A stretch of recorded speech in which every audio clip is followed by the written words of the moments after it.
Upelelezi wanachunguza mauaji ya Patience Mumbe mwenye umri wa miaka 12. Katika uchunguzi huo, Mumbe aliyepatikana ameuawa na mwili wake kutupwa huko Embakasi. Aliondoka nyumbani kwao siku ya Alhamisi na asijulikane aliko. Kamera za CCTV zikimnasa akikimbilia kuelekea kituo cha magari cha Taj Mall kabla ya kupatikana maiti. Kanda hii ya kwanza ya CCTV karibu na nyumbani kwa kina Patience Mumbe, mtaa wa Pipeline, inamnasa akikimbia kutoka nyumbani kuelekea barabara ya Outer Ring. Kanda ya pili inamnasa akitembea kwa haraka kwa wakati mmoja akitazama nyuma, kisha anaendelea kutembea na kuelekea kituo cha kuabiri magari cha Taj Mall. Hizi ndizo picha za mwisho zilizomnasa Mumbe mwenye umri wa miaka 12 akiwa hai kabla ya mwili wake kupatikana Jumamosi asubuhi mtaa wa KAA Embakasi. Kuna watu walikuwa wanacheza hapa ball ikaanguka hapa chini kwenda kuchukua na mwili ya mtoto wa shule, mtoto wa grade 7.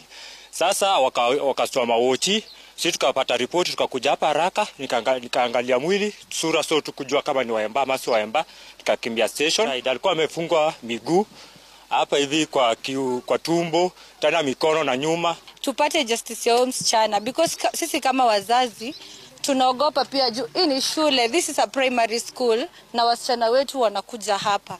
So hata tumeogopa. Hatuwezi pia pita hii njia usiku juu tunaogopa ya security. Hakuna lights tangu barabara itengenezwe. Kwa wakazi wa Pipeline wanakoishi wazazi wa Mumbe, kisa hiki kimezua hofu miongoni mwao, wakitaka polisi kufanya kila wawezalo kuwakamata wahusika na kuwahakikishia usalama. Tumeshuhudia hizi visa za kupotea na watoto. Nikiwa mmoja wao, wangu alipotea juzi, lakini nimpata. Mungu ni mwema, lakini wangu ni mdogo, alifuata wengine akienda.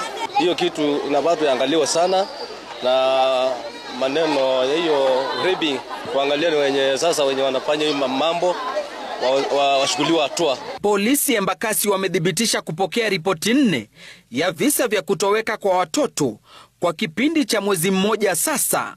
Maafisa wa upelelezi leo walitembea nyumbani kwa kina Mumbe kwa juhudi za kutafuta ushahidi zaidi wa kusaidia kwa uchunguzi. Shughuli ya upasuaji wa maiti itafanyika hapo kesho. Gatete Njoroge, Runinga ya Citizen. Taasisi ya uwajibikaji wa